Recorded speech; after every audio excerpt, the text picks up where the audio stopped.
Dina, we thank you so much for joining the new Playbook podcast. Super excited to have you on the show.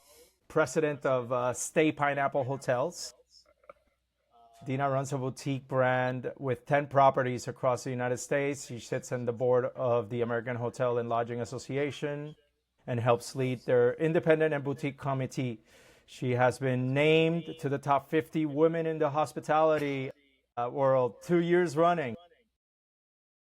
What pulled me into this conversation is something most hospitality leaders cannot claim. Dina has been building with AI inside her operation for 6 years. She wrote her own internal large language model before most of us weren't even paying attention.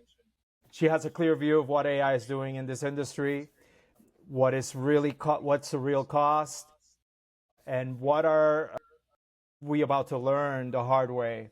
So, Dina, welcome to the show. Appreciate you joining again. Thank you so much for having me. I'm excited to talk about it. This is a great topic. It's super timely. I know we're all learning. I like to say we're driving the race car and changing the wheels at the same time. Absolutely. Yep, 100%. A great way to put it. I'll ask you a quick question, Dina, before we get started. I come from obviously hospitality. It's been 30 years of hard work in the industry. I have a quick question to ask because everyone has a story, right? So, what is your story? How did you get into this space in hospitality? Well, I have had a very circuitous route. I actually graduated from college with a design degree and thought I wanted to be in the built environment and design hotels. Fairly quickly learned I didn't love it enough to defend it. So I went into construction. I actually was a general contractor for 6 years. I loved that, but I missed working in the ownership space, which is where I spent a lot of my career. So I was also really deep into sustainability, which I still am. I'm very passionate about it. I don't have any kids myself, but I feel like it's dependent upon us every day to make the right choices so that the planet continues to be a livable place for the next generation. So I spent a few years like really focused on sustainability, doing very cutting edge sustainability projects, Living Building Challenge, LEED Platinum stuff. It was great. It was amazing. But again, I felt as a consultant a little separated from like actually touching the change. I wrote a lot of reports and I handed in a lot of forms, but I didn't get to see the actual things happen. So I was sitting in my office in Seattle. I had moved to Seattle at that point, and I looked out my window in downtown and there was this giant pineapple painted on the side of a historic building and it said "Stay Pineapple." And I was like, who are those people? What is that? So I checked them out, and they happened to be at the time hiring for a director of real estate assets. And I was like, well, I'm a little overqualified, but they sound like a really cool group. And I was looking to get back into working with an owner, and there's not a lot of hotel owners in the Seattle area, large scale, larger scale ones. So I knew I was going to have to move, and I really didn't want to. I love Seattle. My family really likes it here. So I interviewed for the job, got it, and have had a great time. I started out just what I always say was I was taking care of Max's inheritance. Max is our owner's son. Mm-hmm. So I was out there making sure that the buildings were well cared for. Ops was doing what they were supposed to be doing, and we were increasing the asset value on each of the buildings that were owned. And over time, I took over renovations, and then I took on operations, and eventually was promoted to chief operating officer. At that time, our CEO at the time had a retirement plan, and so we had a succession plan for me to become president that was supposed to be 5 years, which ended up being about 18 months. He left earlier than Welcome to expected. hospitality. I know. Yes. And it was like, here you go, Dina. Yeah, like many things in my career, I think I got a great opportunity and I stepped up and and have an amazing team that really supports the whole organization. So that's really it. You can see it's kind of all over the place, which I advise particularly young women in the industry a lot. Don't be afraid to go in different directions and take a lateral move or even a move back, because all of those moves gather information and make you a broader employee, which to be a leader, you need to understand a lot of different things. And so being too singularly focused on a particular technical vertical isn't necessarily the best way to achieve an ultimate goal if you want to really lead an organization. So yeah, that's my story and I'm sticking to it. I love it. No, exactly. I feel exactly the same way. And it seems like especially, I'm not going to sideline any other industries. What you said is, crucial, right? That you need to, let's say, branch out into and understanding all pillars of the business, right? If you actually want to grow. I see that especially in hospitality, because I think that, you know, I've been opening many restaurants throughout my life.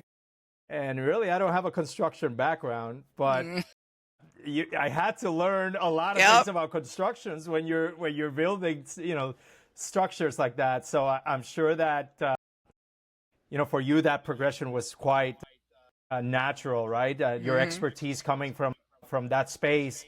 Tell us, how did that experience, right, in construction and understanding renovation sustainability gave you, some of that, let's say, potential to be able to carry over your job right now, your role? And what couldn't have you learned if you hadn't gone through that experience, let's just say? Yeah, I think probably the one singular thing that was the most impactful was really learning project management as a discipline, not as a Yeah, job.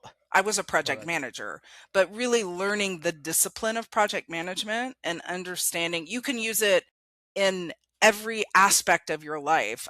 You can literally use it to go grocery shopping, right? What is the more efficient way to go up and down the aisles? What is the sequence of events? What thing has to happen before the other? All of those, you can use it in literally everything. And I continue to use it, and I drive my team crazy because I make everybody use a project management tool internally in the company to make sure that we're keeping all of our, even the smaller things, the things that, most companies wouldn't track necessarily.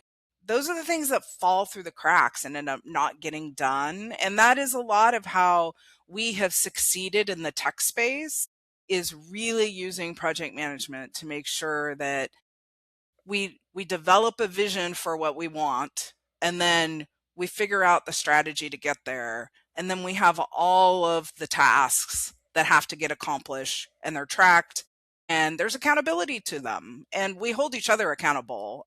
I believe very strongly in accountability shouldn't be a boss's job, it should be a colleague's, because there's a lot there's a lot more meaning in my colleague saying to me, hey, your thing isn't done yet, so now I can't do my thing, and now you're going to make me late. That hurts a lot worse than my boss going at me, Yeah, honestly. yeah, Um, yeah, so we've really built a culture around just holding each other accountable, and I think that all stems from those early years in project management. yeah. Great. Yeah. 10 boutique properties, a small corporate team. What does Mhm. the president seat actually look like on a day to day? And what part of your job people would not guess that what are the roles or things that you do that people would never guess you do as your role as a president? Yeah. So I think particularly for a small company like us, and one that we own a lot of our real estate, not all of it, but so there's a good part of my day is in the real estate space, whether I'm talking to bankers or, I'm talking to somebody that we're buying or selling, or I'm talking to one of our owners that owns some of the hotels. That's a big element. Certainly managing the leadership team, making sure we're keeping everything moving forward. But I think one of the things that will surprise everybody, I'll use an example from this last week. I'm currently helping our ops team determine if an electric boiler change out would be financially valuable at one of our hotels over replacing a boiler in like for like situation, and doing the financial analysis around that. So that is probably down in the details more than most presidents do.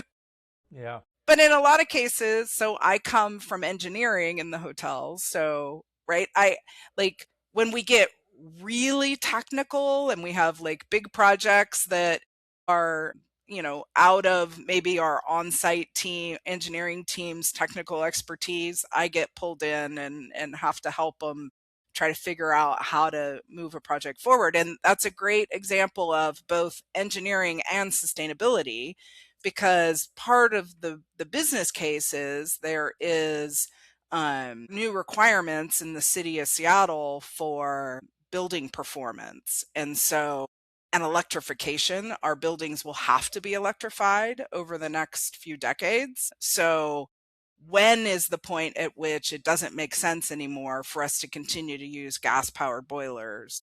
Because we're going to be fined at a certain point if we don't do the switch over. Is it now? Is it later? And that's a pretty complex financial model to figure Right. out, right? Hmm. So yeah, All probably right. surprising to people. Yeah.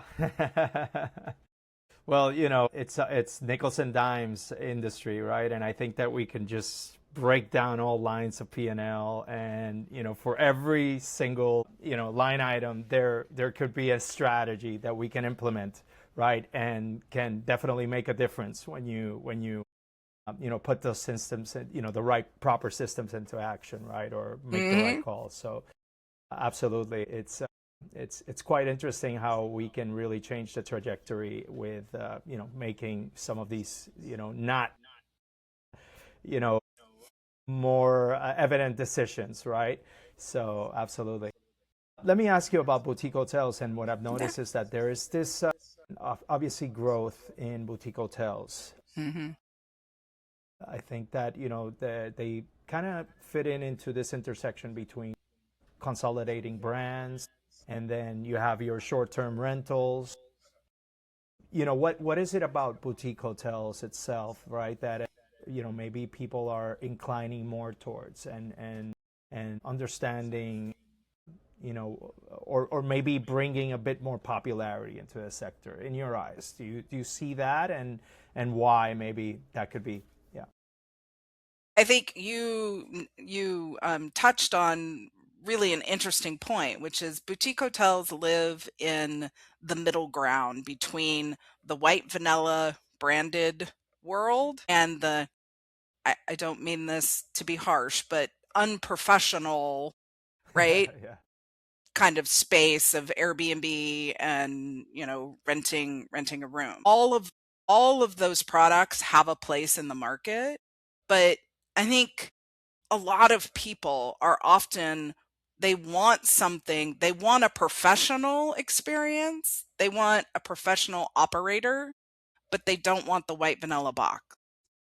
They want the fun, quirky creativity of an Airbnb host. So we live in the middle. We live in the perfect space where we can provide a lot of interesting, creative solutions. We like to say that Quirk is a strategy at Stay Pineapple, right? Yeah. We people We're in the hotel business. People want to have fun. We want to have Yeah. fun. That's why we've got in this business. If we're not Right. having fun, we're doing it the wrong way, right? Agreed. Yeah. But at the same time, we provide a very holistic and very well thought out and curated experience at the same time. And so I think that's why people are really leaning into the boutique space. And it's also, in the next 5+ years, I think we're going to see people wanting boutique experiences more and more as a reaction to AI and Yeah. automation. I'm Hmm. saying all AI. It's really automation in general, because I think we're going to see many hotels, particularly in the economy and mid-scale space, automate a lot of things and take human beings out of the process. It's just Yeah. inevitable. Agreed. And so boutique hotels and luxury level hotels are going to be the two spaces where people can still get a human-centric experience that feels authentic and is authentic, right? Mm-hmm. Instead of something that's been pre-programmed and you have to fit into the process. Hey, I'll use healthcare as an example. If anybody's ever had this experience, you're at a hospital or you're in some sort of healthcare setting and you feel like there's a sequence of events that they have preset that you have to fit into. You have to do it their way. You're not an individual that they're reacting to what's happening to you as a person. I know I've had that experience at a doctor or in a hospital, and I think we're going to have the same problem in the hospitality business. Is we're going to start to create a pre-programmed sequence of events that people have to work their way through, whether or not there are few friction points or not. You still have to do the steps, right? Mm-hmm. Whether it's I have to check in online on my phone before I get to the hotel. If I show up and I haven't done that, there's not a human being to help me. Right. Or then I can check it at a kiosk, which may or may not work, right? Like I'm going to get a key spit out at me. Like that's somebody's going to tell us how it works and we have to follow their way instead of me walking in and maybe I want to have a conversation for a half an hour at the front desk. Maybe I want to sit down and hear all about the city, or maybe I want to talk to a concierge, or maybe I just want to go right to my room and I don't want you to, you Right. know, bother me with 5 minutes of introduction about where the elevators are and where the exercise room is and all of that. And robots don't have emotional intelligence. People have Mm-hmm. emotional intelligence. And it takes that emotional intelligence to know the difference. So, yeah, I don't know. We'll see what's going to happen. We'll see what's going to happen. Absolutely. I agree. Curious because in my experience so far, what I see is that, let's say, smaller boutique hotels are actually and stepping into a little bit of adoption of AI and Mhm. innovation. I see that smaller hotels, not all of them, but smaller hotels are probably adopting technology quicker. Boutique hotels are adopting technology quicker than your big brands, right? Mhm. Especially from towards a customer facing the customer, right? Like impacting that experience. What do you think that is? Well, I think it's as simple as when I used to work at Marriott. This was my analogy. Um, Small hotel companies are like a speedboat going through the Suez Canal, and Marriott's like an aircraft carrier. You can't turn it around. Right, You exactly. got to go through. It just is hard when you have a company of that scale Yeah, to shift it and change it. And you've got so many constituents that have a yeah, voice in the process. correct. We're just small and our internal processes are simple. Like I have a conversation with somebody and they have a piece of technology that's interesting. I call my IT, my VP of IT, and we sit down and talk to him and we go, hey, this is kind of cool. Let's run a pilot. 2 weeks later, we're running a pilot at one of our hotels to see if we like it or not. I, like it's just not complicated, and it's a benefit that we have, and it's a benefit that we need to lean into and use as you know as our competitive advantage. Right. Yeah, I agree. I think that that is the competitive advantage of this, next decade for smaller boutique hotels. I think that that is actually part of maybe what is painting the story. What I notice is that, we are using chat more commonly than ever, right, to search Mhm. for anything that we want. And I think that being able to build that online imprint, through AI, so AI can discover us for boutique hotels, it's kind of even easier, right? Obviously, you're going to have your landmarks and things like that, but there's strategic positioning that a lot of boutique hotels can actually take to be quite discovered, especially when you want to attack a certain particular niche, right? And that is really what makes a difference. Absolutely. Let's talk about something that you mentioned in our pre-podcast that I'm can't wait to dive into it. Well, first of all, where's the name of pineapple? Where did that come from? I need to know the story of that, and then I can talk about your chat. Yeah. Yeah, so state pineapple came from, well, pineapple. Our owner, Michelle, her dad used to call her his little pineapple because she wore her hair up on her head back in the 80s. We used to like have these little fawns almost on the top of our head with banana clips. Any Gen Zer can Google that and figure out what a banana clip is. And so yeah, she's got bright blonde hair, and she that was her name. And so all of our, like our little toy dog that sits on the bed, the little plush dog, Dash, that is Michelle's real dog. So I would love to say that all of our quirky fun things are, genius marketing strategies, but a lot of them are personal. They just come from, really authentic personal places. And I think that's why they resonate.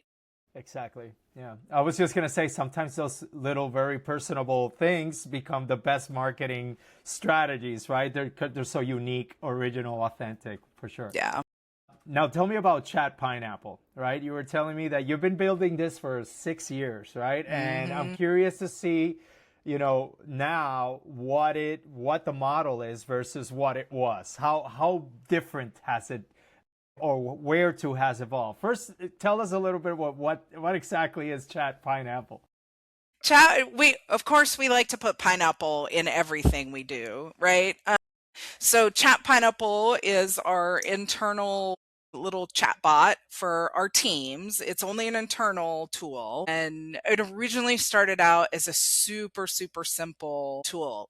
All it could do originally was send a folio to a guest. So the team could go in. It was a way for, because our teams on property don't have access to our CRM directly. So it was a way for them to tap the CRM with this little chatbot and get a folio sent to a guest. So they'd go in and they'd go, Mr. Smith on such and such a date, and the chatbot would come back and say, this is the folio I found, and they would say yes, send.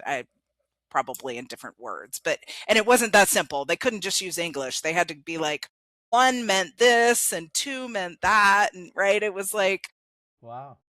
but it It could had a do whole it, code. right? Yeah, it had a Yeah, code to, yeah. yeah, yeah. And so it's just evolved over the years. Then they started to be able to, we taught Chat Pineapple to speak pineapple. We talk about speaking pineapple, so it could use our voice. We gave it all of our PR content and all of our website content so that it understood what it sounded like to speak pineapple. And so it started helping the team members reply to reviews, because our rule is that we reply to 95% of all reviews. So it's a lot of work to do all of that. And so it would help the team members kind of craft a good response. To this day, they still use it. Still, it's gotten much better. And of course, it's all in just language now. They just go, hey, here's a review that I've got, I need some help with. And they still cut and paste though, because I won't let them use it to directly respond to review without a human being in In the the middle. middle, Yeah. like checking it, making sure it's how they want to say it and what they want to say. Because again, our whole brand is all about authenticity, and if we sound like an AI, then it would completely be the antithesis of who we are. So, Yeah, I agree. but it helps them a lot. It kind of helps them do their job more easily. But we're using it for so many processes. The marketing team is using Claude for analyzing the success of the programs they run. How successful was this? In what way? And all of those really complex. I couldn't even explain it. I would need our marketing VP to be here on the call. We've got another agent that goes out and combs the internet in all of our markets and identifies every event that might have impact on our hotel and ranks it by how much impact it will have on the hotel's occupancy or ADR at any given time, and changes that as time changes. And it's connected directly to Duetto, our RMS. So it feeds all that information directly to Duetto so that Duetto then can adjust our pricing accordingly. Yeah, we've got a lot of fun going on. My favorite, though, because I have a little bit of a sweet spot for operations, is what we're working on right now for Chat Pineapple 2.0, we're calling it. And what it will be is it will have all of the intellectual property of Stay Pineapple, like everything we know, all of our policies, of course, but everything we know, everything we Right. understand as an organization in Mhm. there, and team members will be able to ask Chat Pineapple anything at that point. So what is the bereavement policy to how do I make the naked experience bedding? How Mhm. do I make the bed, right? Or Yeah. how do I check a guest in? Or it literally anything in the Stay Pineapple ecosphere, Ecosystem. Yeah. Mhm. it'll be able to answer that question. So Love it. we're working on that right now, building that out. We want to make sure that it doesn't answer incorrectly and it lets us generate on anything that we feel like isn't answering the question fully enough, right? I find sometimes agents can be a little high level. I don't get the detail that I need. And so we're currently working with it to make sure that we're getting all the way down into the detail and answering the full question. But yeah, we're really excited about that. That'll come out this year. So Amazing. Love it. Did you was that what you mentioned? I know you referenced to the Knight Rider Kit. Kit.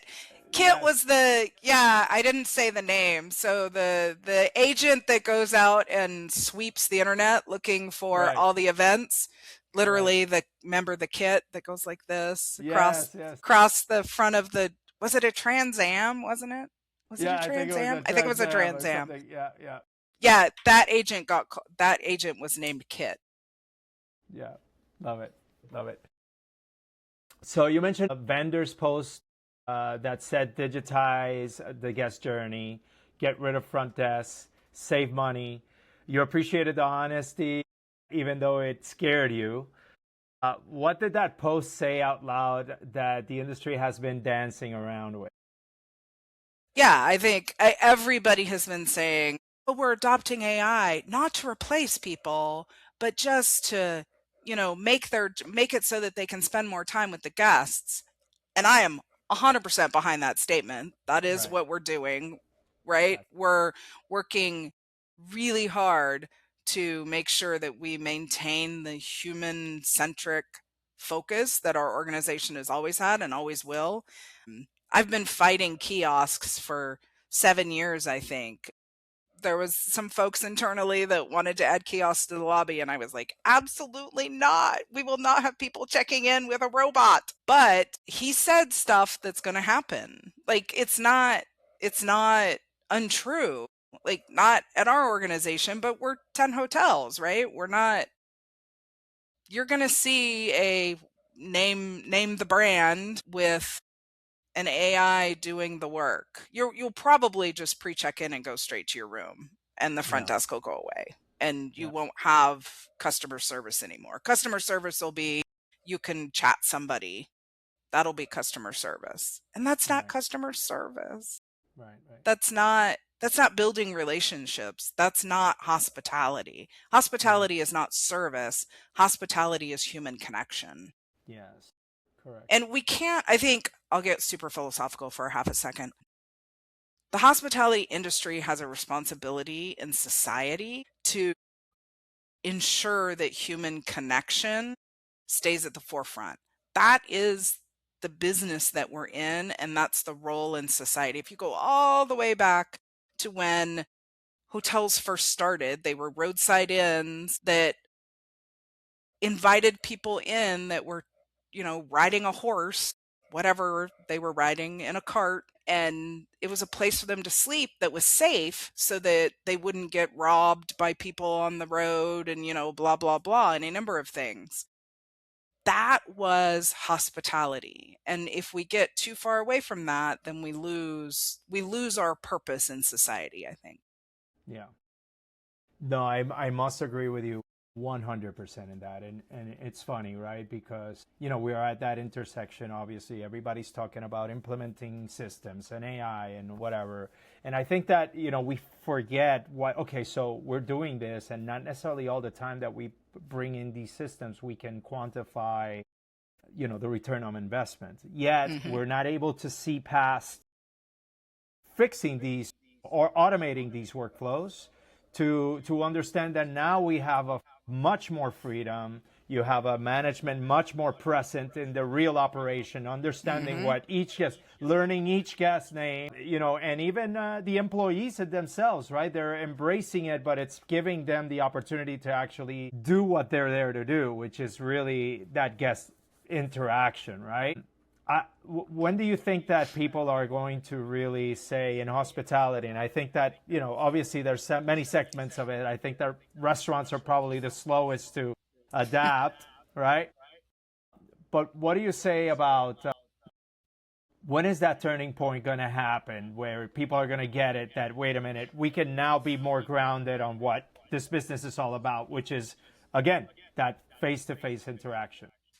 Honestly, I think this is similar to sustainability in that it's not a destination, it's a journey. And there's people at the very beginning that are just starting to understand the concept. And then there are people that have, really embraced AI and automation and technology to remove friction and release the team members to be able to be hospitable.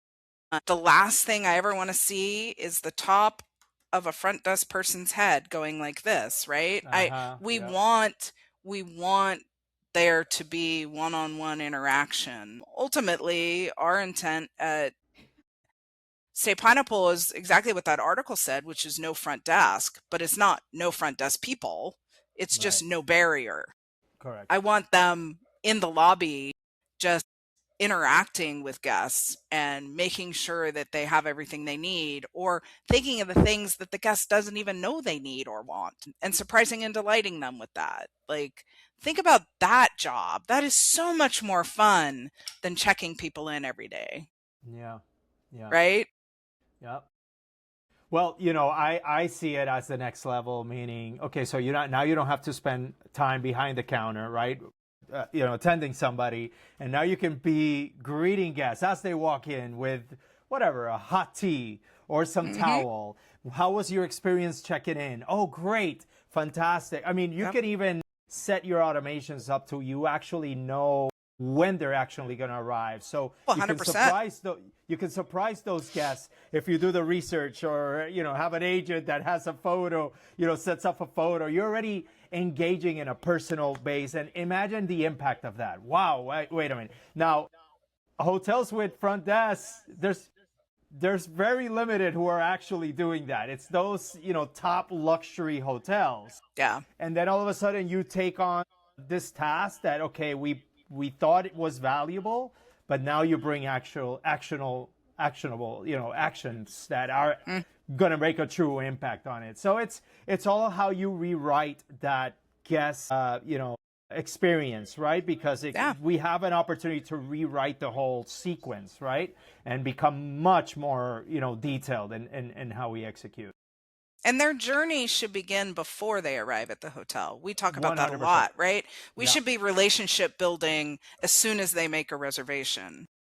I I tell my team all the time, my ultimate goal is to get us so integrated with a guest that they love us so much that even if we don't have a hotel in a town or a city, they'll call us and go, "Where do you recommend I stay because you guys aren't there?" That is when they really trust us, right? 100%. Yeah. So we really want to be integrated into their whole travel journey throughout the year. Again, we have very few hotels comparatively to most big hotel companies. We're not everywhere, but when they're in cities that we're in, we want them staying with us. But more than that, we want to be their partner in travel. And how can we do that better? How can we curate experiences for them? And what we're really doing is adopting the very small B&B kind of model,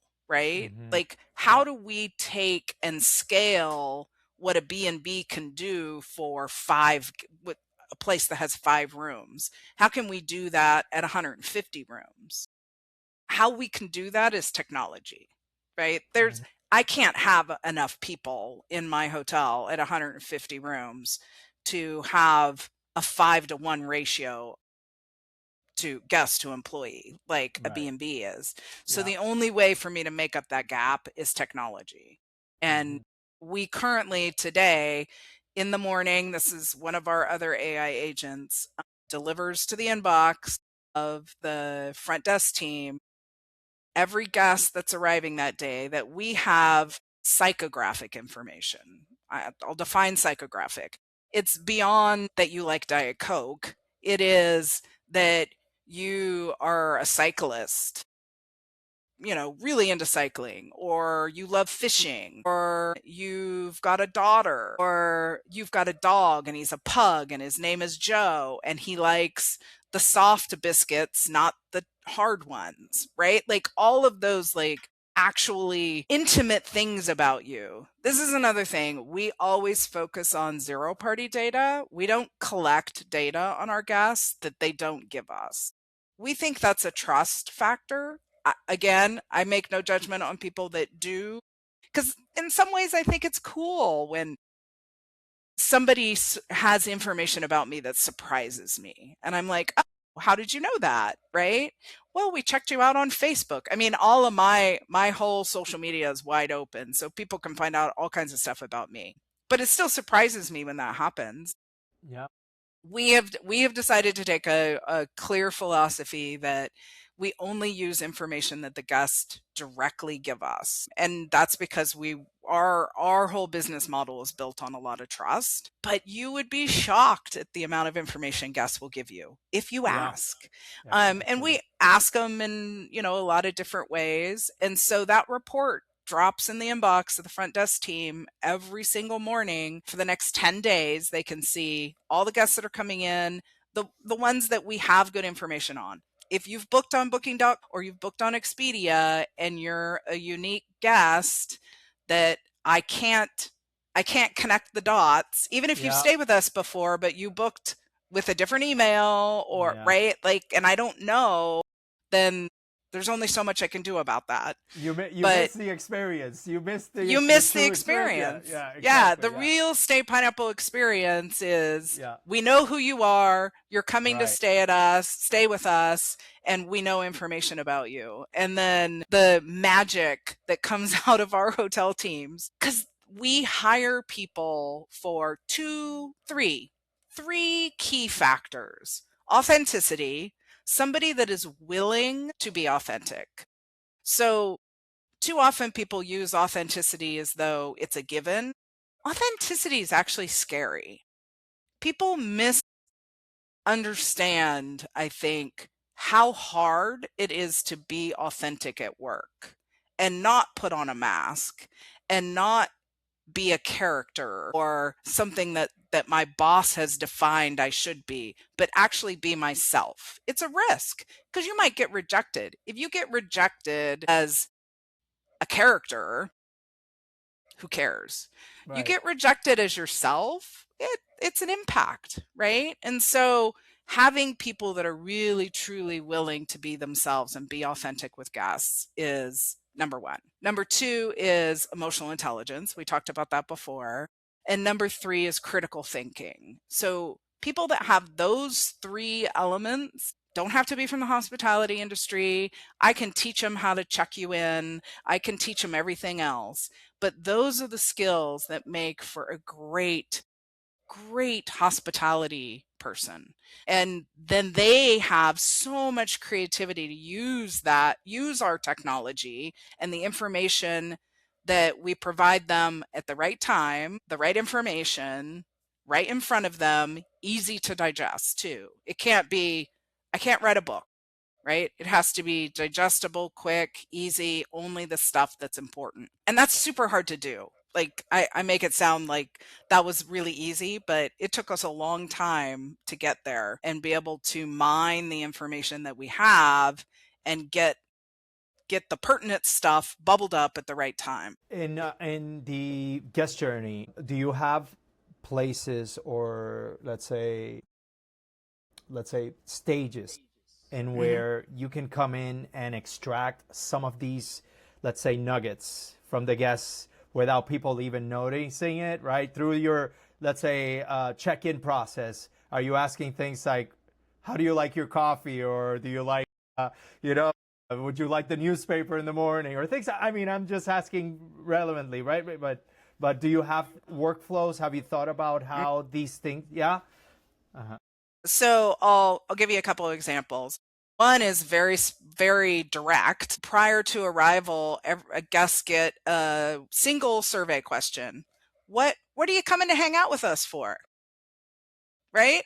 And it's just an open box. You can say anything Right. you want to say. You can I say, love I'm it. coming for work, or you can spill your guts. And you'd be shocked at how many people spill their guts and tell Right. us, like, write paragraphs of information about why they're coming and about their life and their sister and blah, blah, blah, blah, Yeah. blah, right? So it's just a plethora of information. So that's Interesting. super direct and very obvious. But then, for example, we do a welcome beverage when you arrive, and there's a combination. We have a couple bottles of wine and some beer and some water bottles and some sodas and things like that. And so we generally, would you welcome? Can I pour you something? Yes, I'll have a glass of wine. Okay, first indication you're a wine drinker, right? Simple, but then I can start asking about that, right? Oh, Hmm. this happens to be a Sangiovese from, this part of Tuscany. Have you ever been to Italy? Oh, I have. I love Italy. It's my happy space. I like to be outdoors. I like going to and it just opens people up, and then they start telling us stuff. Love it. And the team files it all the way in their head, and when you walk away, they're going like this, putting it all in your But profile, right? yes, Yeah. love it. Amazing. You know, I know you've been very, very, let's say, committed with innovation, but what would you say you still want to, let's say, improve? If you had a magic Mm. wand, you know, the famous magic wand question, and something can change in a flip, what would you say still that perhaps technology can fix it? Yeah, I think there's still a lot of to be done to compete against the OTAs as a boutique hotel company. We are we work exceptionally hard for direct booking.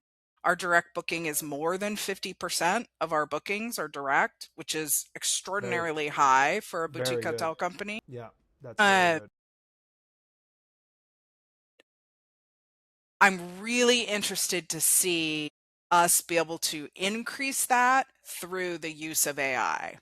So we do a lot of social, we do a lot of PR, we do a lot of soft, right, marketing that's just about the brand and about the lifestyle and about what we believe and our culture. We curate, conversations. And I think that potentially over the next few years could really skyrocket our ability to direct book through AI discovery, because the place that we have a competitive advantage against the OTAs is the OTAs are never going to be able to get that much information about us. Correct. Yeah. Again, it's scale, right? Same Hmm. thing with branded versus independents. The scale just makes it too hard for them to do it. And Yeah. this is a place where we can really dive in and go deep, which AI search loves Yeah. versus SEO. SEO is just looking for words, right? Like it's got Yeah. to be simple and fast. Yeah. So I'm hoping we'll see, you know, we'll see. The OTAs are putting a lot of money in AI. So, Yeah, yeah, yeah. Interesting you answer that. I call it the problem that businesses still don't know they have. And I say that because, again, the whole rules of SEO have been changed, right? Even chat Google changed their algorithms to become Mhm. more of a AEO search engine instead of, your SEO optimizer, right? So quite interesting that you are actually aligned with, I think, what people are going to be racing towards. I myself, we actually work with AEO, not necessarily in the hospitality space. We work with, med spas and things like that. But yes, interesting that you identify that as. I mean, now I know you're on the cutting edge because, again, that not too many people are seeing what's happening, right, and how to get discovered on. So 3 years from now, what does boutique hospitality look like if AI adoption goes the way you think it will? I think people will be booking in channels that we don't even comprehend today. The new TikTok launch is a great example. It's going to be, we're going to have even more booking channels, which is probably going to be the biggest challenge for the hotel business. Distribution has become so incredibly complicated in our business, and just managing it and making sure that all of those channels are pricing correctly, not getting us out of sync with our contracts that we have. It's going to be really interesting, but I think we're going to see a lot of opportunity to grab people through story instead of through, a list of the cheapest hotel. I think it's going Yeah, to be more driven by who has the best experiences and who can create the best, memories that guests are out talking about. yeah, We've got a whole program right now. So our purpose, our written purpose as a company, is where stays become stories. So your stay is so incredible that it becomes a story in your family for yeah. decades to come. That's what that Hmm. means, right? So we flipped that a little bit. And we've got a social media campaign we're doing right now that is where stories become stays. So if out on social media, you'll tell your story as Yes. your stay, right? Yeah. Then we have giveaways for free stays. So Yeah. it's where stories become stays. We flipped I it love around. it. Oh my Uh, God. I was just going to ask you exactly something, but go ahead. Finish up because I was going to tell you something I had in mind, but go ahead. Uh-huh. So, I think that where people are talking about us is going to Yes. be a huge opportunity, particularly for the boutique space, again, to compete where we don't have to worry about our listing on booking.com as much Yeah. because we have developed a distribution channel over here that makes it a minor part of our. Correct. Yeah. Yeah. You need to be listed because you need to be listed. You're not going to be left behind. But then again, your your channels of distribution are so broad that even though, and right now, I was going to say, because I've been dabbling with this thing in my mind as far as affiliates for hotels and restaurant. And restaurants a little more difficult, I think, to accomplish.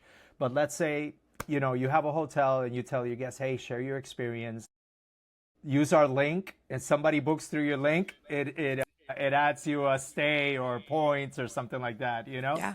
So it's funny you kind of mentioned these great ideas. So yeah, I can't wait to see what the future is all about. And then listen, I have one more question, and then we'll go to a quick rapid fire. But it has to do everything with what you just mentioned about distribution and social media. How powerful has it been for you? What impact has, let's say, social media, and what angles have you been able to, strategies have you been able to take to, you know, bring Stay Pineapple hotels to be discovered? What is the biggest use you have from social media right now?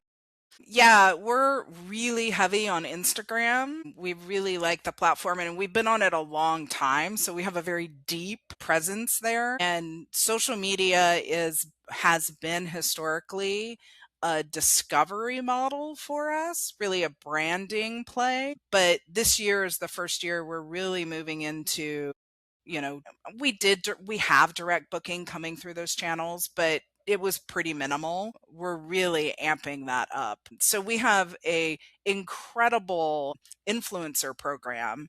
Yeah.